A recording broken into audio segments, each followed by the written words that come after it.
Subscribe to Hoop of Basketball channel.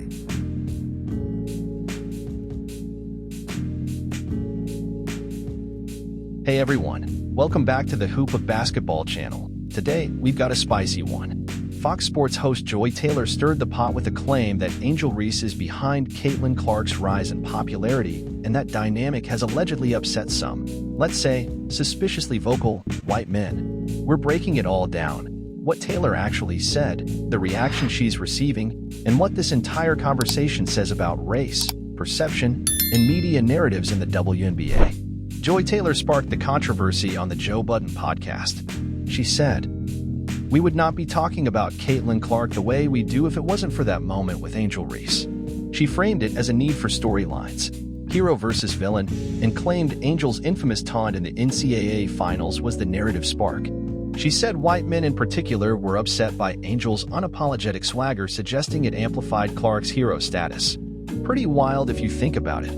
She's basically saying Clark needed Reese to make her famous. Let's dive into what people are saying about that. Reaction was swift and loud. Critics pointed out Clark was already a household name before the infamous gesture. For instance, she had a 41-point Final Four outing and was trending hard among heavy hitters like LeBron, KD, Steph on media platforms. One fan drilled it. Sports analysts saying they didn't know who Caitlyn Clark was before the 23 chip is extremely damning on sports media. Sounds like Joy Taylor massively underestimated Caitlyn Clark's pre-existing fame. Why does this framing even matter? It's partly a lens on how we consume sports stories. Joy Taylor framed the college finals moment as the magic bullet, a hero-villain dynamic.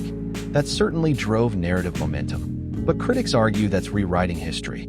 Caitlyn Clark was already a national phenom. Record-breaking games, massive TV audiences, not to mention her postseason MVP-level performances.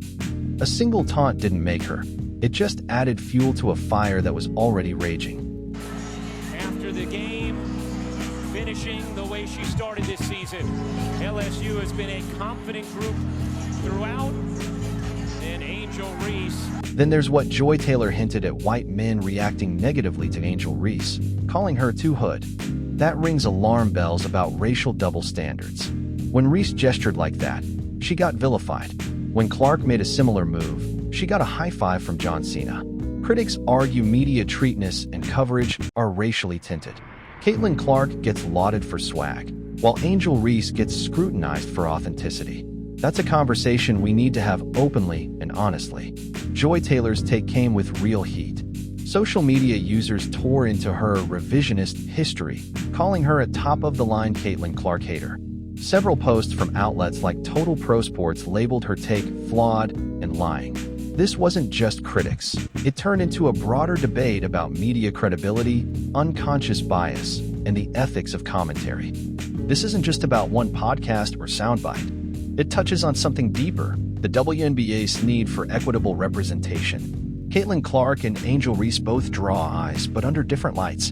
Caitlyn Clark is the three-point sharpshooter hero. Angel Reese is the unapologetic, hard-nosed big. Discussions around who made whom risk overshadowing the fact that their popularity is coexisting, not hierarchical.